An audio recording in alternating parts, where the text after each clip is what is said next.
Are we on? I think we're on. Are we on? Okay, we are back again. Because you know the 6 o'clock news starts at 6 o'clock. We never start exactly on 6 o'clock. But we did quite well now. We It's did 6 pretty o'clock well. and 54 seconds. Ladies and gentlemen, we are... You're not allowed to say that anymore. No, viewers. Viewers. Dear viewers. Dear viewers. Dear everybody. Viewees, viewers, and viewers. Exactly. We are Igudesman Joo, and this is How to Fail and Succeed, a wonderful... Let's go. Let's start the roll-up. Live. Credits. No, we already had them. Oh, did we? Yeah, we had the credits. We had credits already? So this is it. Hi, we're Igudesman Joo, and welcome to... You are such an idiot. This is episode 5. Yeah. Episode 5. Empire Strikes Back was episode 5. Yeah, something like that. Anyway, so How to Fail and Succeed. This is a live podcast about failing, success, and how to... You will learn how to fail with us. Not sure about the success part. Anyway, as always... Failure is on the road to success. That's our motto. Exactly. It's not exactly the motto, but it's for something today. Like that. For today, yes. As always, on the couch, we have an amazing team. This time, a little bit socially distanced and inebriated. Cheers. Yes, exactly. They are. Don't touch him. They are drinking here, and this time, actually, well, you know, Alexander, this wonderful lady on the left. I think you may also know her. It's Lucy Landymore, of course. She is an incredible percussionist, drummer, and composer. Actually, she plays with us with the Igudesman Joo quite often. For example, on the 31st of December, may the COVID gods permit, in Potsdam with the Babelsberg Symphony Orchestra, where she's going to be the drummer. And of course, she's the drummer of the World of Hans Zimmer. She's an incredible composer as well. And for us, she'll just be reading out your comments. So she'll have absolutely unimportant subtitles for everything you just said? Because I didn't understand. It's very fast, very fast. I'm doing more of this American style, very fast talking. Anyway, Alexander, you know, of course, our incredible filmmaker on the other side. And then we have here... we have Yasha here, socially distanced, and here more people, all socially distanced. Actually, look who that is! Yeah, look at that. All these incredible... Ben, we cannot see you because you're covered by the light, but you can see it. Thank you very much. Yes. You're not supposed to see Ben. You're only supposed to hear Ben. Yeah. He's the audio guy. Our incredible people, of course... Mariana and Ben and Oliver there in the background. Mariana will be as well just tweeting and doing crazy stuff like that. Anyhow, I thought I saw a putty cat. So today we are in lockdown in Vienna. Tweet. The bird. Shut up. No one gets that? Shut up. I thought I saw a putty cat. Oh, shut up. Anyway, we are drinking today, and because we are in lockdown here in Vienna, so there's nothing else to do but to drink, to celebrate, to know what we're celebrating. But anyway, so we actually discovered that drinking really helps the show. So I think from now on, we will only do this slightly inebriated. And we have 3 different wines here. We're starting with this Pichler Smaragd white wine. And then we're proceeding with... proceeding? You mean proceeding? Proceeding. Seriously sexy wine. And this wine, 1991, is corked. Fail. So... Okay, so should we start with fail, since we're talking about fail? What have you prepared for us this time? What have I prepared? Here's one I made earlier. Okay, Delia Smith, here we go. So, let me just put it on full screen, because I know you like it big. Oh, yeah. All right, here we go. Oh, look at that. Oh! I love the way she's just playing. She's still going on. I love that. That's resilience. Amazing. But she went for quite a long time. Yeah, why? Which I think is very admirable. It's admirable, but it's also very funny because, you know, there is no way out. But it's the funny thing is that also she looked straight. She didn't like look at my hair. It's like, oh, what's happening? She's like, I'm playing on. Oh, yes. there is shit happening around me, but I'm playing on. Yes. And I think that's an attitude more people should have. Absolutely. That teaches us something. Instead of just giving up. Yeah, just play on. Investment in failure. Absolutely. The larger your threshold for failure and pain, the larger your threshold All right. So, speaking of people who still continue despite failures and still do very well, Yes. let's take a turn of attention to Greg Louganis. Greg Louganis is not a violinist. No, he is not. He is an Olympic diver. Ooh, interesting. I haven't Yes. seen this one. I did not compose the music. Here he goes. He's diving. Oh wow, my God, look he's at that. Look at that. jumping, Wow, jumping. amazing. Ah. Look at that. Look. Oh no! Oh my God! Why are you showing Hit this? his head. He hit his head. Look at that. Concussion. 5 stitches. And He's smiling. 35 minutes later and became a legend. Look at this. 35 minutes after 5 stitches Oh my God. and not remembering his name. Oh my God. Look at that. Right? To this day, he still doesn't know what Yes. he's called. But But he won a gold medal. he won a gold Okay, medal. so that's the thing. You want to win gold? Bang your head.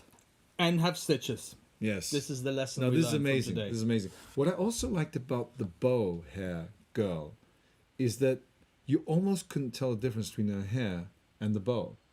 So visually, it was serendipitous. It was like also. her hair It was like like- all part of one Don't thing. you think, guys? Yeah, Right? definitely. Did you I thought it was notice? her hair. You You got a noticed the microphone. hair. Microphone. Microphone. Could have been the hair, yes. I thought it was the hair. Yeah. She could have almost taken hair from her hair and stuck it to the bow.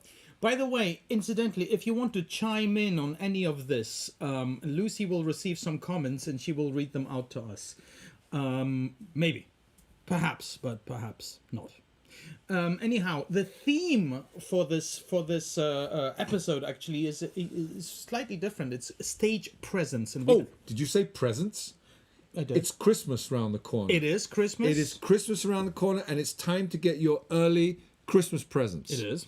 And what you could do is buy tickets Yes. to our next show in Mainz. Absolutely. Please In do that. Mainz. We're doing the show, and now Beethoven. And now Beethoven. Yes. So And- it is actually the day after tomorrow, unless you're watching this later, then it is tomorrow or yesterday. Anyway, it's on the 1st of December, and it's going to be very exciting. Actually, I think you've even prepared a little video of what we're going to do. With some Yes, of the but I think failures. we should do that later. We'll do that later, so that we can mention it again. That's right. Very good. Wow, very he's really on Yeah. today. So anyway, stage presence. How Did you say presents? later than this? You're such a gift. All right, let's go. So how to give presents of presents? My God, who wrote this text? This is so idiotic. I think you. Oh yeah, it was me. How can the audience feel your presence? How can you win audiences before you even play one single note? I feel your presence. That's a little Star Wars Reference. Anyway, so we're going to be talking about that later. Unless, do we have something else to talk No, about? let's talk about it now. Yeah, we can. Yeah, let's talk about it now. You tuned in for this. You tuned I in think for we this. owe them to speak about Absolutely. stuff. The question is, when does the concert begin? I think in the dressing room, getting drunk. No. No. The concert begins the moment you walk out on stage. Right? Absolutely. I think Or- we should have a little bit of a pregnant silence there. For 9 months. 9 months. Anyway, so yes, absolutely right. The moment you're out on stage, this is your performance. Yes. And how you transport yourself, every step you make, every breath you take, I'll be watching you. It's well, they'll be watching you actually, the audience. So what we really don't think about enough as musicians, as performers, actually as humans in general, even if we do a presentation, even if you're an accountant and you do an accountant presentation, the moment you step forward, your presence is part of your delivery. And the presence, of course, there's many different things. It is how you comport yourself, how you behave yourself, how you walk, how you talk, how your physique is, and as well what you wear. And that's a little bit what we want to talk about. So we you know, what should we start with? Should we start with the walking, with the talking, with the You got the walk, you got the talk. Go for it. Well, very interestingly enough, we have several workshops that we do as Igudesman Joo, and one is called 8 to 88. That's one where we do a workshop together, and we actually say address some of these issues. Yeah, and we say the workshop is open for anyone from the age of 8 to 88. Yes, we are ageist. Yes, no one under 8, and definitely no one 89, you're out. So basically, but we also have individual workshops, and we always talk about this very thing. How do you walk out on stage? How do you even bow? How do you present yourself? Because, it's very easy just to think, oh, just be myself. But what is yourself? And are you the same persona on stage as you are off stage? We don't have the answer. So we're not going to tell you right now, oh, you should do this, or you should go slowly, or you should go quickly, because it's individual, but you should be aware of what you're doing. And it's interestingly enough, some of our wonderful friends, for example, actually, Yuja Wang, who is one of our dearest friends, she was originally supposed to be actually on this podcast, but as you know, we're in lockdown, she couldn't come, blah, blah, blah, blah. Also because we wanted to chat to her about, her dress sense, which is kind of quite exciting. But also the way she moves on stage. She's very fast, she's dynamic. And I like the way you move. And also the way she bows is very interesting. She has this very rapid... If I get up, can one see me? Yeah. Yeah, okay, so... We can do it together. It's like really Yeah. sexy. It's like, I don't know, it's well, we'll watch it in the... Are you making fun of Yuja Wang? Always. Oh, okay. Anyway, but well, the fun thing let's see how she does let's see how she does it, and let's see how the orchestra does it after her. Yes. Okay. Here we go. This is Yuja Wang doing her trademark bow. And and that's the orchestra. Is that infectious? It's quite infectious. That's actually the San Francisco Symphony Orchestra, one of the most prestigious orchestras in the world. And it's actually a trending kind of bow. So is that the bow you should have? Absolutely not. You should. Well, you have know why she does that? bow. She told us. Yeah. It's because she wears such high heels that apparently she can't bow too long, so it has to be as quick as possible. Yeah, exactly. Fall over. Yeah, that's what she said. It's very interesting. It's absolutely true. So Lucy, actually, we'd like to know how do you do it? I mean, are you aware of your stage presence, or how you behave on stage, or? Yeah, I think a lot about what you just said, like what is myself, and then try to do it naturally. But doing everything naturally is the hardest part to master. Right, needs practice, right? Yes, it needs practice, and it took me a while to realise that it needs practice as well. Because you do a lot of these big, very big, large shows, obviously, and sometimes you're also on the big screens of World of Hans Zimmer. So you're aware of how you're behaving, how you project as well. Yeah, so one of my natural things is that I smile a lot, which is a good thing. Another natural thing that I do is I do... which isn't so good, and I don't like that so much about myself. And I noticed that on the big screen in front of the audience of 10,000 people. So, I didn't notice it. My mum noticed it, and then she said, "Lucy, you don't look very good there." So I tried to stop doing that. Okay. But so Lucy has, of course, the big advantage of having huge screens filming her, and to project to 10,000 people.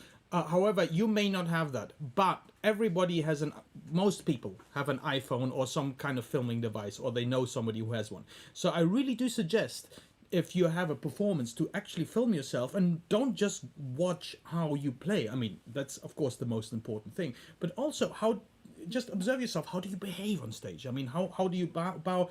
Because the audience, they're very affected by that. They're somehow... Well, I actually met a viola professor at Munich Hochschule this summer. Right. And he told me something very interesting, because we were I had just done my workshop Beyond the Practice Room, and he was observing it. And then later we had a talk about stage presence, because that's one of the things... Presence? Oh, it's Christmas soon. So maybe as a present, you can get our tickets to our show with John Malkovich in Milan on the 3rd of May or the 4th in Zagreb. Me? Oh, anyway, sorry. 3rd of December, sorry. Shit. December, now. It's now. Anyway. Yeah, that serves you right for trying to plug a show so enthusiastically. I was just trying to do that. Oh, Thank you. Thank you, Mariana. Thank you. And he told me something fascinating is Yeah. that he's often on juries for auditions or competitions. And what he does is he gets his colleagues, just for fun, he promises it doesn't have anything to do with the final outcome of the competition. But he gets his colleagues, if they're willing, to give scores to everybody who walks on just based on their entrance. Oh, wow. Yes. Just as a complete internal side competition, just for their own amusement. And I asked him, I said, so how much percentage of what you guys vote correlates with the final decisions? He said 100%. No. That's what he said. And wow. it wouldn't surprise me, because it's like sometimes, you know, when a footballer is taking a match-winning penalty, you can sometimes tell that they're going to miss. Yeah. By exactly, the way, just the they way approach it. the ball. Oh, we have And- an interesting comment coming Oh, up. please. They asked if someone's had a bad day, how do they deal with it if they're about to go on stage? The comment should pop up soon. Yeah, it's a very, very good That's question. a fantastic It's a fantastic question. And we've often thought about, not just thought about it, but experienced it. Actually, interestingly enough, even I think more than 10 years ago, I had a bit of a difficult time just psychologically for a little bit. And I remember feeling quite... yeah, I was crazy.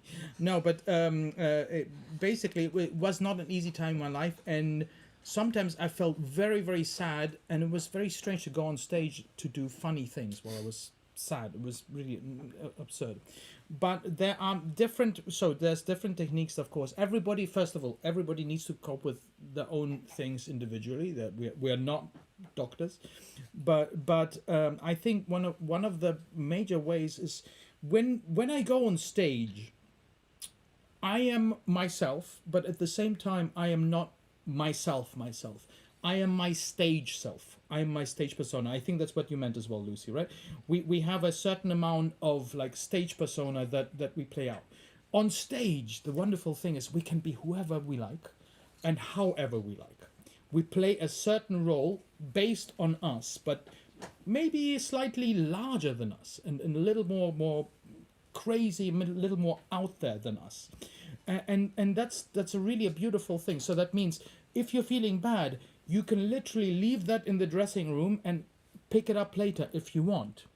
But then if you leave it in the dressing room, you can switch to your onstage persona, who is the person really focused on the piece and the person who is absolutely into the music. And you can decide who that person is. You are really the own maker of that very persona. That will help you on stage. It will help your performance. And I tell you what, it will actually help you feeling better, even if you're feeling bad, because very often those concerts and music in general can actually lift your spirits for the public, but even for yourself as a performer. It is literally therapeutic. It's about training yourself to get into the zone. Because if you have to go out on stage, even if you had a bad day or you're in a bad mood or, you know, the world's crumbling outside of you, if you're making that decision to go out on stage, you need to enter the zone. Otherwise, you're just going to crumble on stage. And no one paid a ticket to come see you fail, right? Yeah.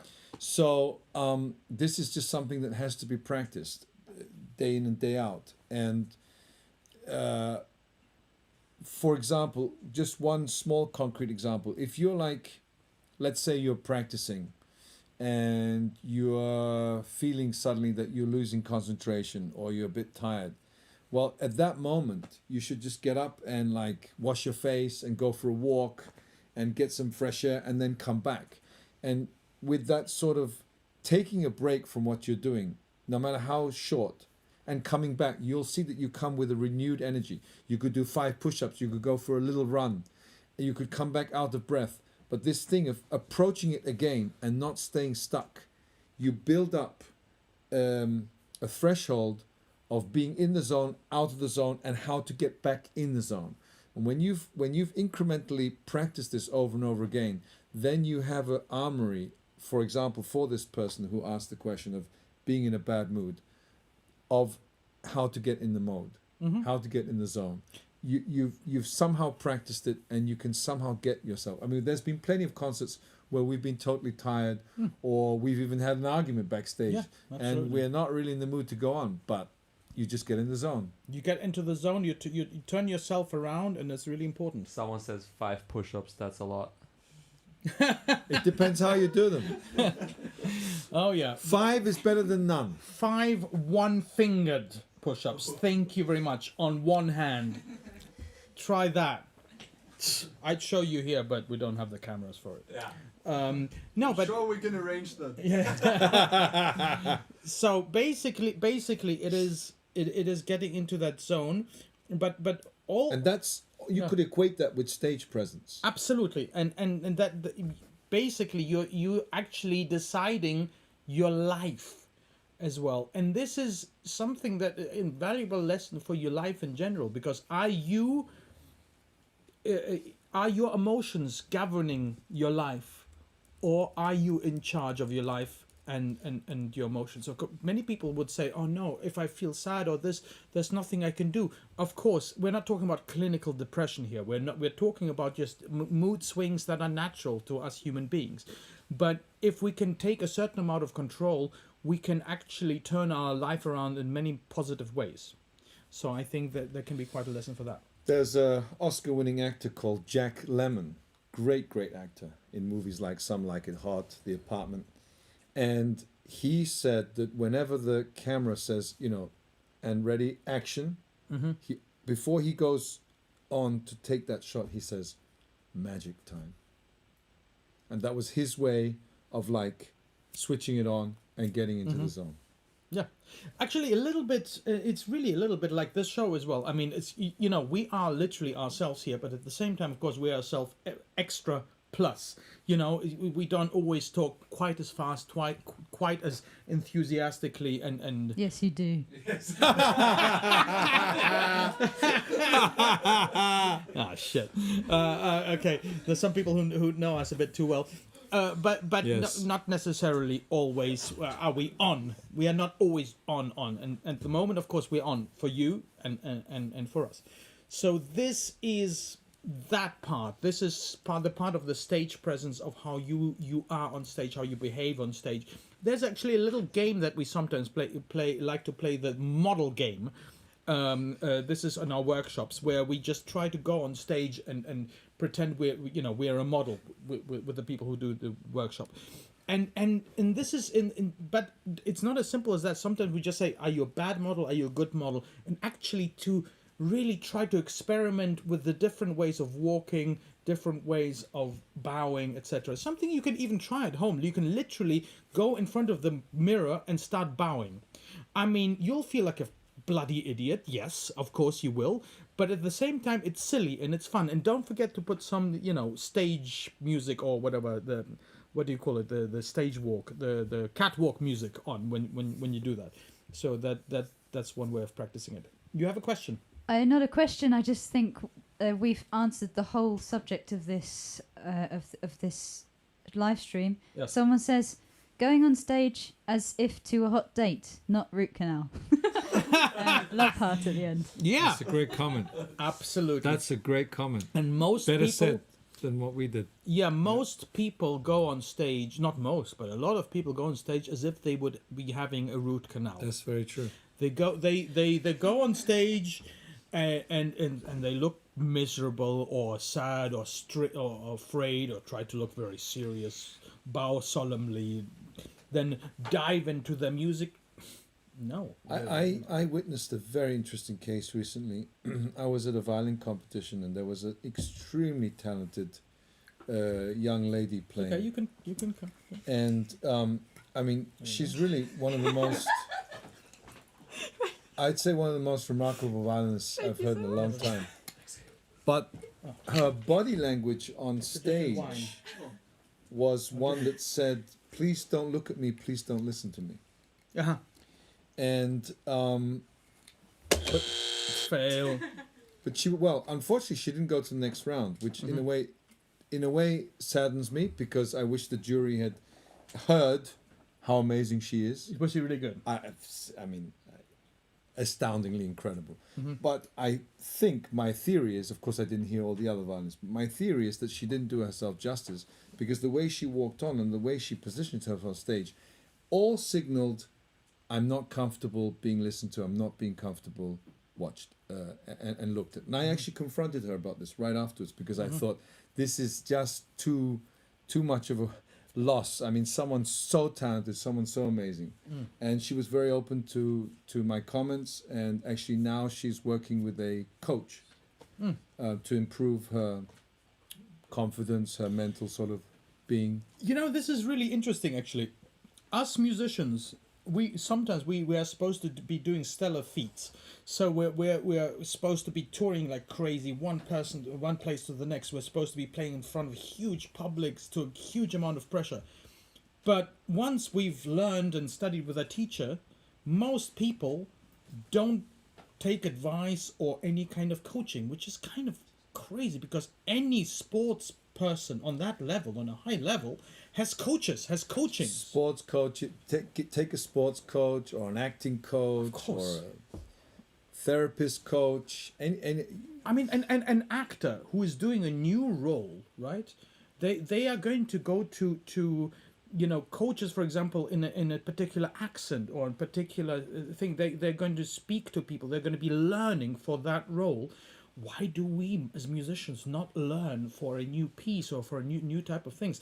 I mean, we try to do that. I think, Lucy, also, you try to do that. You try to learn different types of music in different countries. But a lot of the time, musicians just tend to think, okay, I've finished my studies, I'm done. I'm finished. We're never done. We need to proceed to learn it. Also, we need to have that psychological help. Now, of course, there are not so many music coaches around, unfortunately. I think there should be many more. But you can have your friends, you can have fellow artists to be your coach. And I really strongly suggest to do that. Play in front of them, ask them for their advice, because we all need each other's advice in this crazy business that we're in. So, yeah, Lucy, you wanted to... I just wanted to add to that. Imagine how much knowledge you have if you do talk to your friends about your profession. The friends in the same profession. Yeah. If you don't talk to them about that, then you only have one person's amount of knowledge, when you could have 3 or 4 or however many close friends you have in the profession. Absolutely. Very well put. So that's the, subject of stage presence as in walking on stage. But of course, there are different aspects of that. For example, is what you wear. Now, How do you look? how do you look? I would divide actually how you look into 3 different categories for myself. One is this on stage. What do you wear on stage? 2 is what do you wear in photo shoots, which is not necessarily the same as on stage. And we'll explain why in a second. And the third thing is what do you wear privately. Of course, it's no one's business what you wear privately, except in the world of social media and interviews and all of that, it actually is everybody else's business. So this is also something that we'd like to just mention quickly. Maybe we can have a little look at my computer in this second. I'm going to put on this little thing. And I think, can you see that? So this is a photo shoot that we did, for example. 2 guys being very narcissistic. Exactly. We're aware of our stage presence, and there's another one of those photos. There's a lot of stage presence here. Now, Yeah, it's called Photoshop.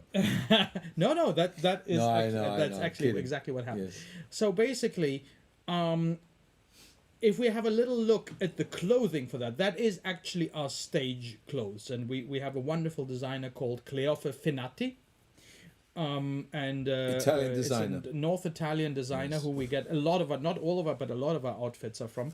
The shoes I just adore generally. Labutin, he's my great Louboutin is my Maybe great yeah. shoe But first, hero. say hi to the people on Instagram. Oh, hi, people on Instagram. Hi, everybody on Instagram. Just in between.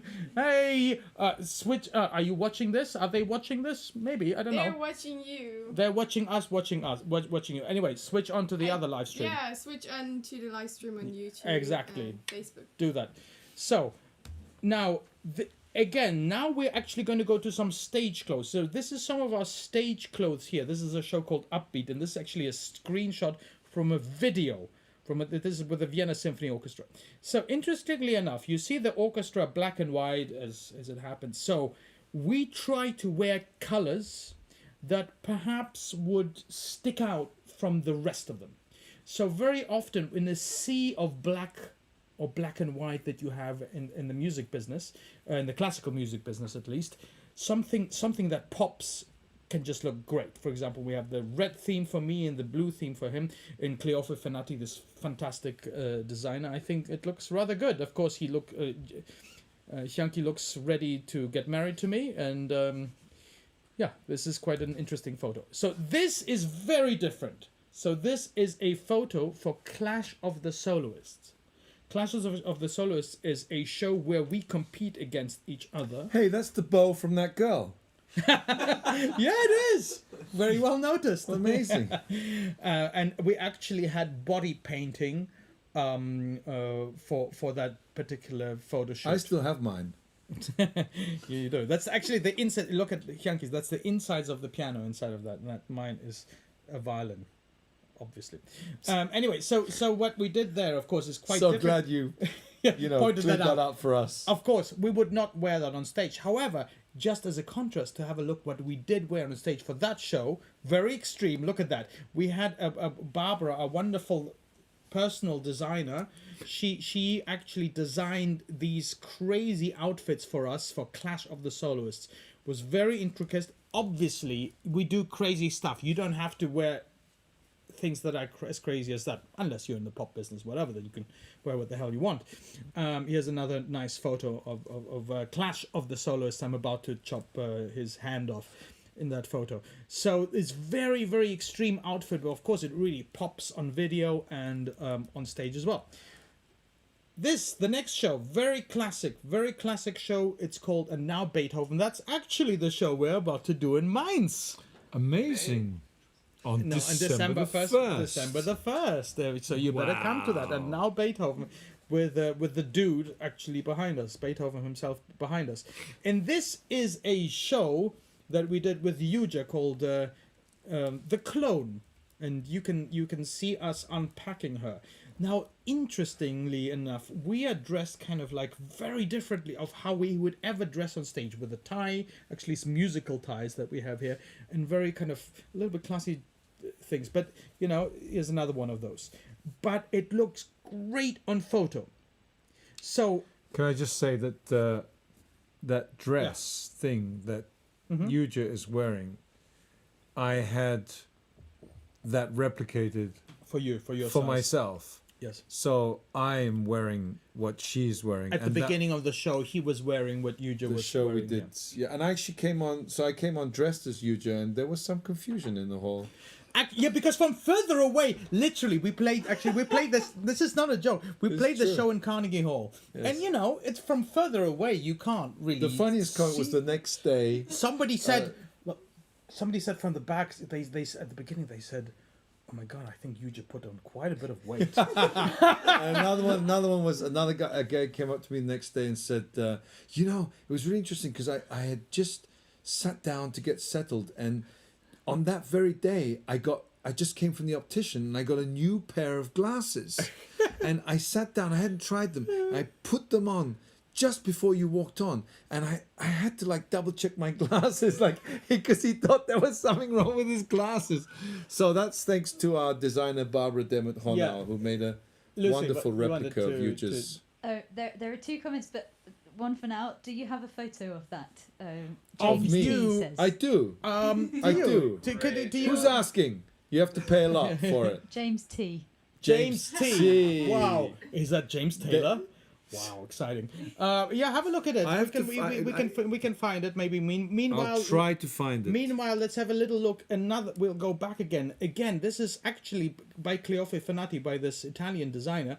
These are clothes that we even borrowed just for the photo shoot. We didn't even keep those clothes. So this is we're just trying to give you ideas of how to do stuff a little bit differently. For example, It's actually something you could do. Maybe you can't afford to have a new wardrobe of clothes every time you want to take a photo shoot, or maybe the clothes that you would like to, be dressed in is a little bit above your budget. Yeah.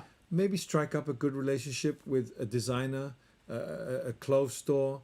Maybe you might be able to work out some deal that they get some promotional, advertisement from it. exactly. For example, you could make a photo shoot in their fabulous clothes, and you can use the photos for yourself, for your shows. At the same time, they can use it for their promotion, for their stuff. They say, oh, this cool musician is wearing our clothes, and look at that. So there's a lot of interesting combinations of stuff that one can have. And that concludes the end of our private little slideshow that we did of our very photos.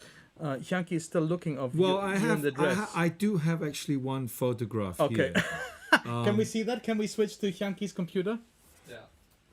That's It's the same. It's practically the same, isn't it? I mean, It's literally there's no difference.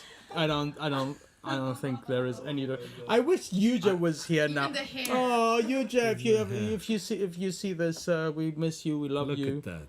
Look at that. It's, I have to say, I think I look better. you look better than me. I'm not sure you look better than Yuja, but anyway. So that's one of the crazy things that went. So this is the difference between stage and photos. The photos also, don't forget, photos can sometimes have more detail in it.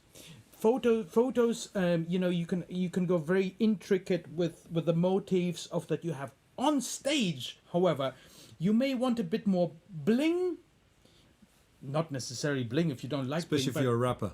exactly. Yo, bling, Yo, bling. bling bling, but as well maybe something a little more bold, something that you can see, because the intricate details you literally don't see from like the third or fourth row.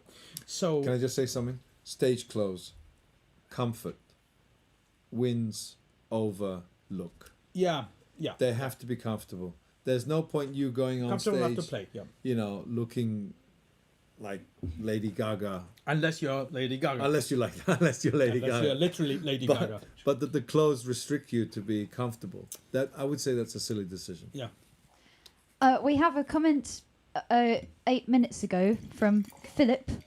He asks about the stage presence according to different countries. Does it change when you're in a different Very country? good question. Yeah. Oh, that's a very interesting question. Absolutely, because you have to know where you're performing. If you're going to be performing in an Arab country, it's not wise to wear some, bare hands and bare arms. It's just not what people would expect. So on the other hand, of course, you have to stick to yourself as an artist. So it's a kind of a combination. Something, I think the fact that you are aware of it is already good. It's to be aware of it. What kind of event is it? Is it a fundraiser? Is it a concert? What kind of public is it? Is it more of an older public, or is it a young, youthful public? And you can literally change your dress code and your stage presence accordingly. Of course, try to keep real to yourself, but in the end, you can only be yourself anyway, because you are you. That's why I think. So I think most of you have a strong personality, believe in it, but as well adapt to the situation. It's really, really important. So having said that, so just to go back a little bit, so we had the difference between the photos where you want to see more intricate detail and more of the bold things for the stage clothes. Now, if you're in, for example, an interview or social media scenario, of course you can be casual, but as well, just think about it. Maybe you want to wear a t-shirt that promotes your brand, if you have a brand. Maybe you want to wear something that you think you look particularly flattering in. Perhaps you just want to look a little bit bold. Like Lucy, for example, today, we literally had that conversation this morning, what should I wear? And I said, you know what?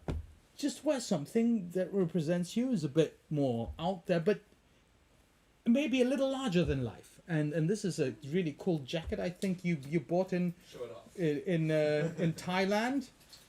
Look at that, Avenged 7. It says on the back, right? You didn't know. Down the sides. Yeah. It's pretty cool. It's a piece that Where is your Harley Davidson? Yeah, so that is pretty cool. So all of these things are, I mean, all together, it's stage presence is how you look, how you dress, but of course, like we said, above all, how you feel.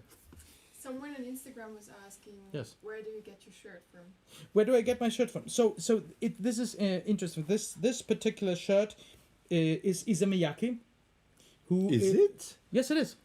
It's actually Izumiyaki, but the hat is Cleofe Fenati, but the shirt is Izumiyaki, a famous Japanese designer.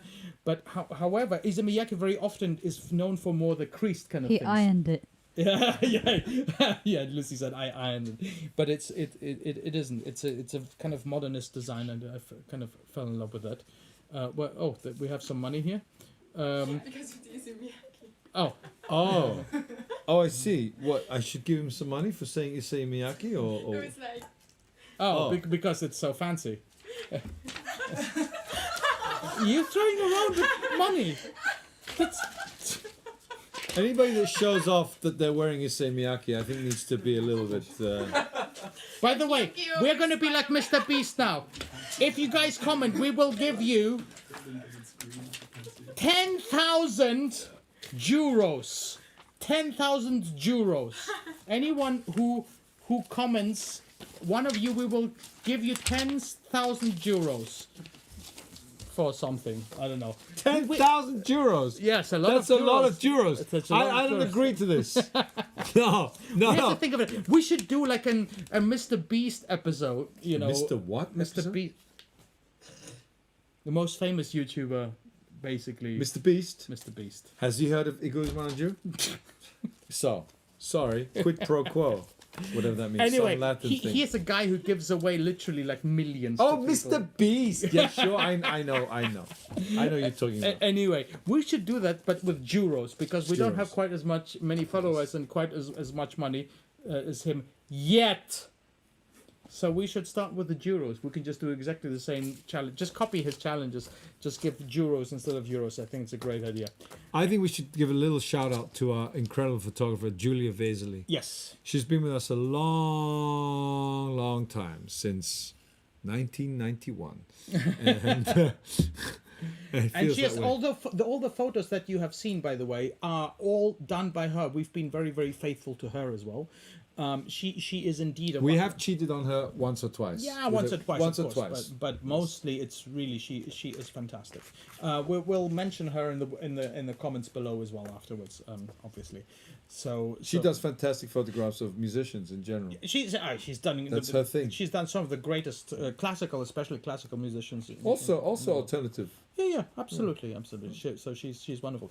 Anyway, stage presents. It's Christmas soon, so we have some concerts coming up, right? Yes, we do. I think maybe now is the time to show. For example, we have. Oh, what is this? We have a show with the one and only John Malkovich. Talking about stage presence. I mean, he has so much stage presence. The guy just goes on stage, does nothing, and the hall is like, oh my god. Which is not a given. No. I had really like a huge education once when I was at a Rainforest concert in New York, Carnegie Hall. Yeah. I'll never forget it because I was, of course, very lucky to be witnessing this. And it was just, I don't know, it's like 2-hour, 3-hour event. It's organized by Sting and Trudy Styler, and benefits proceeds go to save the rainforest. And obviously with people like Sting and Trudy, they have access to some of the biggest names. And you were performing in that? No, I wasn't performing. Okay. I was just in the audience. I was actually sitting one row in front of Cindy Crawford, so it was hard for me to pay attention to the show. But still, what was incredible about that was you had legend after legend: Elton John, Madonna, Joe Cocker, Hyung-ki Joo. etc., etc. And it was really eye-opening for me because each one was a legend in their own right, just as big as the other one. Right. Yet only a few of them really filled the stage. Interesting. and some of them as big names as they are, and although I'm also a fan of them, they just didn't have that. they did not charisma, have that charisma. They did presence. not have that presence. They did not have this thing of I'm walking on stage and I'm here to make you feel at ease, to just give and fill this hall with charisma, with presence. And that was fascinating. Anyway, So yeah, it's not a given. it isn't Just a because given. you're a Hollywood star doesn't mean you're going to fill the stage. Well, John has that. John Malkovich has an incredible stage presence. We're going to do a show in Milan on the Milano. on the Sì. 3rd Is that of politically December. incorrect to say Milano? No, like it's this? just Italian. It's Okay, just good. they I don't speak know, like because that. these days I don't know what I can say anymore. I don't even know if I can say my own name anymore. Yeah. No, really. You it's mean like, because it's too? well, if I say Hyung-ki, someone's going to say, oh, that's you're not pronouncing it's it right. culturally stereotyping and But I'm it's your promoting name. Yes, but I feel like I don't even have right on my own name. Yeah, You no, know, and it's it's like- okay. yeah. It's fine. You can say Milano. Can I? Oh, Okay, yeah, yeah. Milano. We're going to play Milano. Milano. 3rd I love of Milano. December, playing Milano, and 4th in Zagreb. This show called The Music Critic. Now, I the don't music know how to do Zagreb. Zagreb. Now that's politically incorrect. What? Anyway, so it's a show called The Music Critic. Actually, you can also watch the show The Music Critic on Music Travel Don't TV. say that, because then they won't come see our show. No, you can. It's okay. They can do both. Okay. MTTV Music Traveler TV. You can watch the Music Critic, but also basically it's a show that I've gathered some of the most horrible reviews about some of the most beautiful pieces of music, and I've found those reviews and they matched beautifully with the pieces of music. And John Critic is the Malkovich. John Malkovich is the critic. Let's go to video. Here's a little bit from Music Critic. Yeah. That's not John Malkovich, by the way. No, it's not. That's Tanya Tetzlaff. I played over the music of that scoundrel Brahms. What a giftless bastard. Oh my God, he swore. It is not really worth the trouble to hold such long speeches for the sake of the perverse mazurkas of Herr Chopin. Had he submitted this music to a teacher, the teacher, it is to be hoped, would have torn it up and thrown it at his feet. And this is what I wish to do. The music bit angry, isn't it? Debussy has the attractiveness of a pretty tubercular maiden. Kinda rude. Igudesman Steve Burton writes, quote, garbage. Oh yeah, that's true. I agree with that. Yeah, that's At least he says something right. yeah.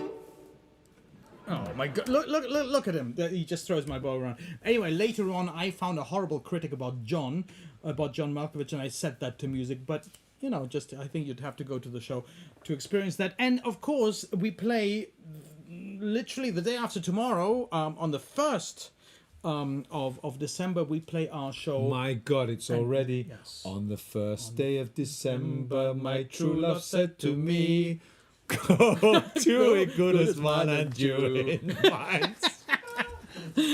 Oh, guys, you should just see the looks of everybody here, like It's like, oh cringe, my God, like embarrassed. Everybody's red, not from the wine.